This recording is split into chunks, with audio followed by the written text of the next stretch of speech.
la revue de ce soir, c'est pas une revue make-up spécial Noël. Ouais, oh, non, les make-up spécial Noël, j'en ai plein le pompon, il n'y a que ça sur YouTube, donc finalement, hein, je varie les choses. Donc c'est la revue vin chaud de Noël.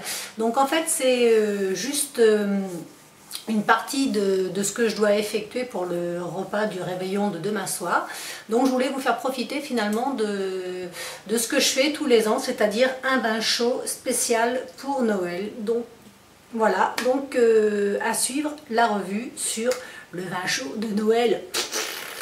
A tout de suite les filles. Go, c'est parti. Donc pour le vin chaud de Noël, il vous faut, donc alors enfin moi j'ai pris des gaz, enfin c'est pas des gaz, si c'est des gaz, vous savez quand on se fait mal, c'est des gaz, voilà. Donc dedans cette gaz, il vous faut des bâtons de cannelle. Donc moi j'ai mis 3 bâtons de cannelle, donc ils se présentent comme ceci. Des clous de girofle, donc là j'en ai mis 5. Un bâton de vanille qui est fendu en deux, des zestes d'orange et du gingembre, chose que je déteste, mais bon, qui est primordial quand même dans le vin chaud, du gingembre qui a été finalement émincé au coupe-patate. Voilà, donc ça s'appelle une mousseline. Donc en fait, une fois que vous avez réparti donc tous vos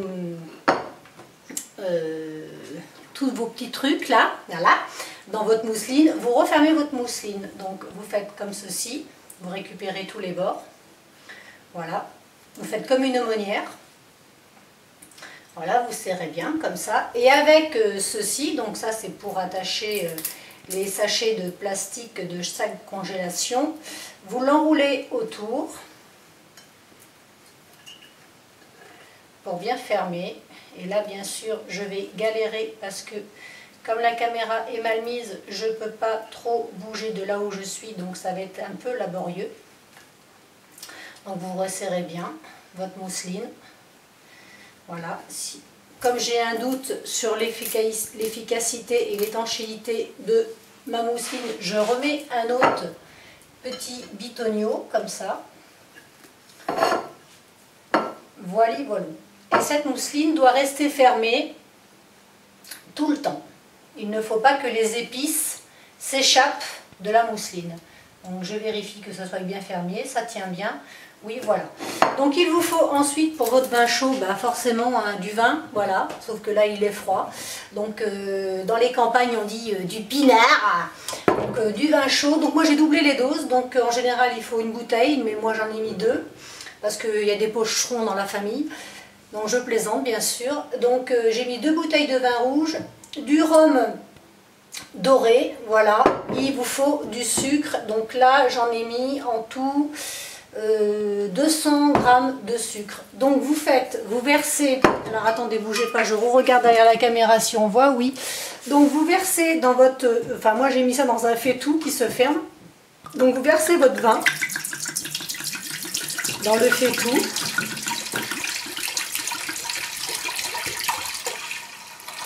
Voilà, vous rincez bien la bouteille, vous voyez, je les sors.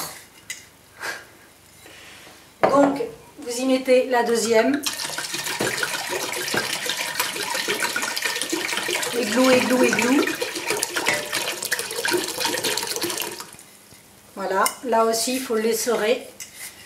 Je les sors bien jusqu'à la dernière goutte. Et là, pour le rhum, vous prenez un verre comme ceci et vous mettez un verre de rhum pour être sûr que ça soit bien corsé. Comme ça, tous les invités qui auront un rhume cette soirée-là ne seront plus enrhumés le lendemain. Donc vous y mettez votre rhum. Et là, pareil, vous essorez bien le verre. Et vous y mettez tout votre sucre. Voilà. Ensuite, pardon, je passe devant le champ de la caméra parce que j'ai finalement pas pris mes ustensiles au bon moment. Vous prenez un fouet et vous touillez votre sucre pour le faire fondre. Un petit peu quand même, de toute façon il va fondre une fois que ça va être sur le feu. Donc je vérifie quand même la contenance. Bon, ça suffira amplement, il ne faut pas non plus trop en faire de façon à ce que à ce que les invités puissent repartir sans problème sur la route, car on le sait toutes, l'alcool est dangereux, surtout au volant. Donc nous en général on dort sur place, comme ça il n'y a pas de problème. Donc voilà, vous touillez bien. Alors j'enlève ça. Voilà, donc finalement j'ai mis mon faitout sur le feu. Donc il faut mettre le vin qui est à l'intérieur avec le rhum et le sucre à feu très doux.